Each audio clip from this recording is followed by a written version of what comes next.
KKMD 618화 아덱스 2023 보고서 기로에선 KF-21 블락3의 미래 F-35 같은 스텔스로? 아니면 F-15K 같은 대형 공중우세기로?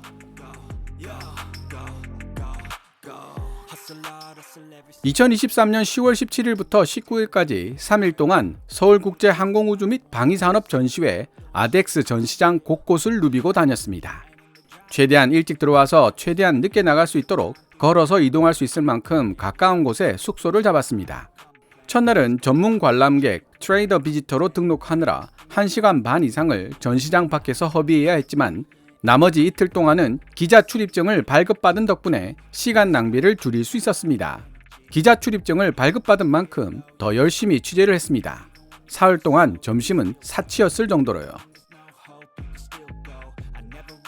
아덱스를 취재한 3일 동안 가장 많은 시간을 할애한 곳은 한국항공우주산업 카이였습니다. 밀리터리 외신 번역 채널 KKMD가 태동할 수 있는 계기를 주었던 FA-50을 생산하는 곳이자 대한민국 항공우주 산업의 미래를 책임지고 있는 KF-21 보라매를 개발하는 곳인 만큼 집중적으로 취재를 했는데요. 카이, 한화, 현대로템, LIG 넥스원 부스 등 장소를 가리지 않고 물귀신처럼 나타나 질문 공세를 퍼붓는 KKMD를 귀찮다 여기지 않고 최선을 다해 답변해 주신 관계자 여러분들께 다시 한번 감사의 마음을 전합니다. 아덱스 2023 보고서를 시작하기에 앞서 시청자 여러분들의 양해를 구해야 할 부분이 있습니다. 제 질문이 딥해질수록 답변하시는 분들의 어려움은 커질 수밖에 없기 때문입니다. 이미 언론이나 인터넷을 통해 나와 있는 자료라도 직접 언급하면 귀찮은 일에 휘말릴 수도 있는 곳이 바로 방위산업 분야입니다. 그래서 인터뷰에 응해주신 분들의 프라이버시를 위해 아덱스 2023 보고서에 등장하는 인물들은 모두 업계 소식통으로 통칭할 예정이며 KKMD를 통해 소개되는 내용들도 그들의 개인적인 의견에 불과하다는 사실에 대해서도 미리 이해 부탁드립니다.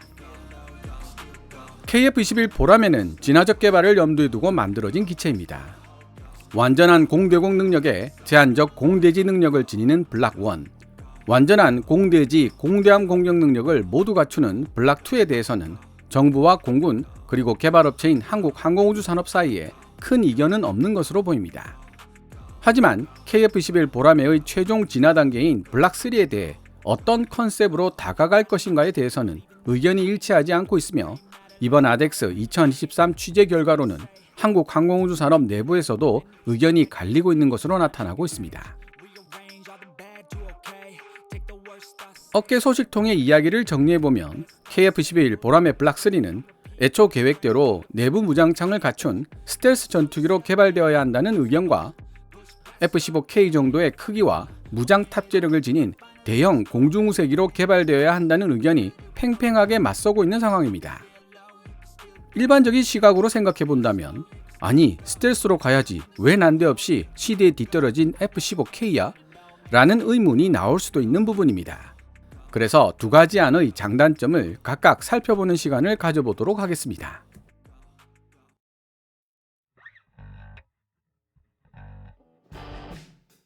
KF-21 보라매 블락3가 스텔스 전투기로 개발될 때 장단점.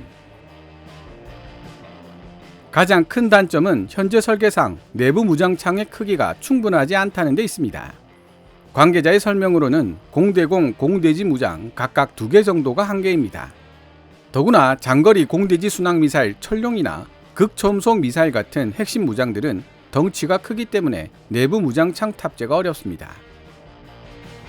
아덱스 관람을 마치고 함께 저녁 식사를 하던 지인이 제 이야기를 듣더니 그렇다면 KF-21 보라매 블락3는 스텔스로 진화시키고 철룡 장공지나 극초음속 대한미사일 등으로 중무장한 KF-21 보라매 블락2로 보완하면 될 일 아니냐는 의견을 피력했습니다. 일리 있는 의견이었습니다.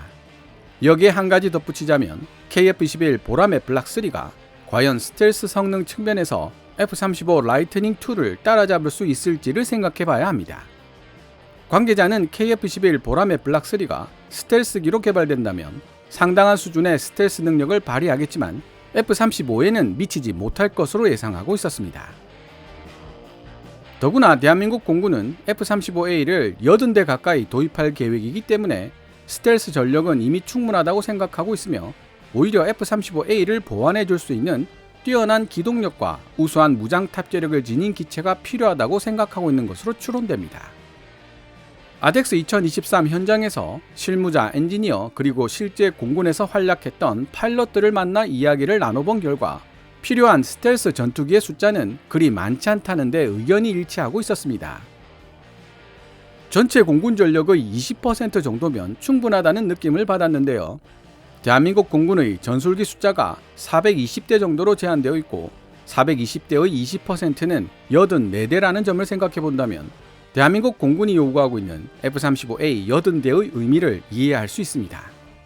여기에 KF-21 보라매 블락3를 많은 비용을 들여 스텔스로 개발하자고 하면 공군 입장에서는 굳이? 라는 반응이 나올 수도 있다는 뜻입니다. 미국 국회 및 방산업계가 스텔스화된 KF-21 보라매 블락3의 등장을 F-35에 대한 심각한 위협으로 받아들일 수 있다는 점도 부담스러운 부분이고요. KF-21 보라매 블락3를 스텔스로 개발했을 때의 장점은 두말할 필요도 없이 마음대로 뜯어보고 개량할 수 있는 국산 스텔스 전투기를 가질 수 있다는 데 있으며 천문학적인 수준의 운용 유지비와 업그레이드를 위해 바가지에 가까운 비용을 부담해야 하는 입장에서도 벗어날 수 있게 될 것입니다. KF-21 보라매 블락3가 F-15K 같은 대형 공중우세기로 개발될 때 장단점. 대한민국 공군 입장에서 가장 시급하게 대안을 고민해야 할 후속 기종은 F-15K입니다. 하이하이급 전술기 F-35A의 도입은 순조롭게 진행 중이고 KF-16의 자리는 KF-21 보라매에게 맡길 수 있는데 F-15K는 마땅한 대안이 없는 상황입니다. 객관적으로 현재 KF-21 보라매는 크기나 무장 탑재력 측면에서 F-15K와 비교할 수준은 아니기 때문입니다. 따라서 KF-21 보라매 블락3를 F-15K급 크기를 지닌 대형 공중우세기로 개발하자는 의견도 꽤 많은 지지를 얻고 있는 것 같았습니다. 개인적 분석으로는 이쪽 의견이 KF-16의 후임을 FA-50 단자형보다는 KF-21 보라매에게 맡기고 싶어하는 공군의 생각과 잘 융합됩니다. 만약 KF-21 보라매 블락3가 대형 공중우세기로 개발된다면 지금보다 훨씬 더 긴 채공 시간과 강력한 무장 탑재력을 지닌 전투기로 거듭날 것으로 보입니다. 문제는 전투기의 덩치를 키우는 프로젝트가 엄청난 투자를 필요로 한다는 데 있습니다. 예를 들어 관계자는 복자형 FA-50을 단자형으로 재설계하는 데 필요한 비용을 산출해봤더니 4천억 이상이 필요하다는 사실을 알게 되었고 깜짝 놀랐다는 표현을 했는데요. 기체를 재설계하면 기껏 밸런스가 잡혀있던 나머지 부분에도 크고 작은 영향을 발생시키게 되고 그에 따른 수많은 테스트를 실시해야 한다는 어려움이 따르게 됩니다. 그래서 FA-50 단자형 조종석도 재설계가 아닌 후방 자석을 개조하는 쪽으로 방향을 전환하게 된 것입니다. FA-50 조종석 개량에 이 정도 비용이 필요한데 KF-21 보라매의 크기를 키우는 정도의 작업이 되면 굳이 말로 설명드리지 않아도 얼마나 일이 커질지 짐작이 되실 겁니다. 제가 처음에 못 모르고 KF-21 보라매 블락3의 크기를 F-15K나 터키 칸급으로 키우면 내부 무장창 공간도 넓어지니 더 쉽게 스텔스로 만들 수 있는 것 아니냐 고 질문했을 때 들은 대답이 바로 엄청난 비용이 문제라는 것이었습니다. 실제로 카이 엔지니어들과 실무자들 중에는 처음부터 KF-21 보라매의 크기를 지금보다 더 키워야 한다는 의견이 많았지만 채택되지 못했다고 합니다. 오히려 사업 초기 KF-21 보라매가 얼마나 힘든 길을 걸어왔는지를 생각해 본다면 그나마 지금 크기로 만들 수 있었던 것도 다행이라는 반응들이 많죠. 아시는 분들도 계시겠지만 현재 KF-21 보라매는 사업이 진행되면서 초기 설계보다 조금씩 크기가 커졌습니다. 실무진들과 엔지니어들의 뚝배기 고집이 지금 와서는 참으로 다행스러운 결과를 낳고 있는 것입니다. 러시아 우크라이나 전쟁이 발발한 이후 독일을 비롯한 서유럽 국가들과 폴란드 같은 동유럽 국가들은 앞다투어 5세대 스텔스 전투기 F-35를 구매하고 있습니다. 하지만 구매 대수는 예전 F-15나 F-16과는 비교되지 못할 만큼 소수에 그치고 있습니다. 이미 말씀드렸다시피 F-35A 같은 5세대 스텔스 전투기는 적진을 돌파하여 방공망을 초기에 제압하는 임무에 특화되어 있기 때문입니다. 따라서 개인적인 분석으로는 기동성과 무장, 탑재력이 떨어지는 F-35A를 보완할 수 있는 4.5세대 전투기에 대한 틈새 시장이 활성화될 것으로 기대하고 있습니다. 프랑스 다소 라팔이나 미국 F-15EX 같은 전투기들을 예상할 수 있지만 하나같이 비싸고 기대 수명이 그리 길지 않은 상황입니다. 만약 이런 상황에서 F-15K급의 폭장량을 갖춘 스텔시한 4.5세대 전투기 KF-21 보람의 블락3가 등장한다면 어떤 상황이 벌어질까요? 미국과 중국이 아닌 이상 공군 전력의 20% 이상을 스텔스 전투기로 채우고 있는 나라는 거의 없습니다.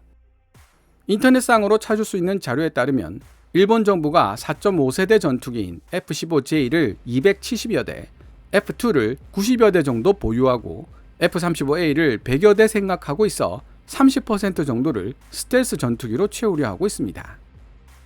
그러고 보니 국내 군사 전문가들 중에서 KF-21 보람의 대신 F-35 위주로 공군 전력을 구성해야 한다고 주장했던 사람도 있었습니다.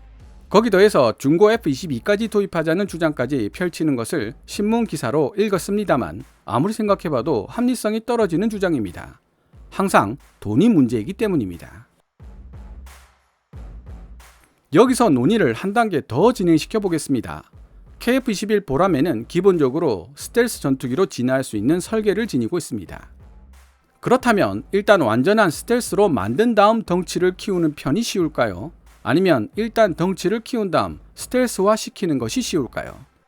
사실 이 부분은 아덱스 현장에서 전문가에게 물어보지 못한 질문이지만 제가 추론한 바로는 일단 덩치를 키운 다음 스텔스화 시키는 쪽이 훨씬 난이도가 낮을 것 같습니다.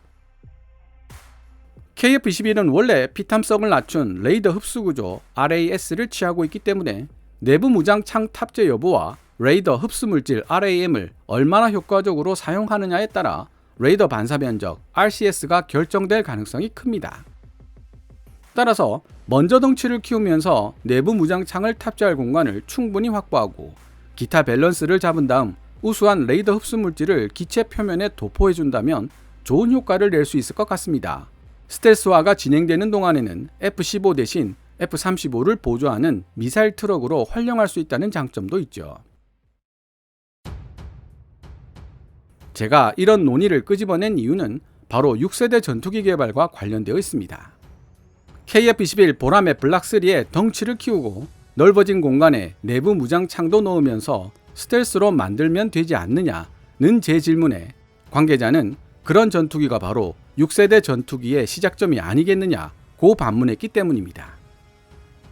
즉 KF-21 보람의 블락3를 F-35 같은 스텔스 전투기로 갈 것인가 아니면 F-15K 같은 대형 공중우세기로 갈 것인가 라는 질문은 한국형 6세대 전투기 개발을 어떻게 시작할 것인가의 문제와 직결되어 있다는 의미이기도 합니다.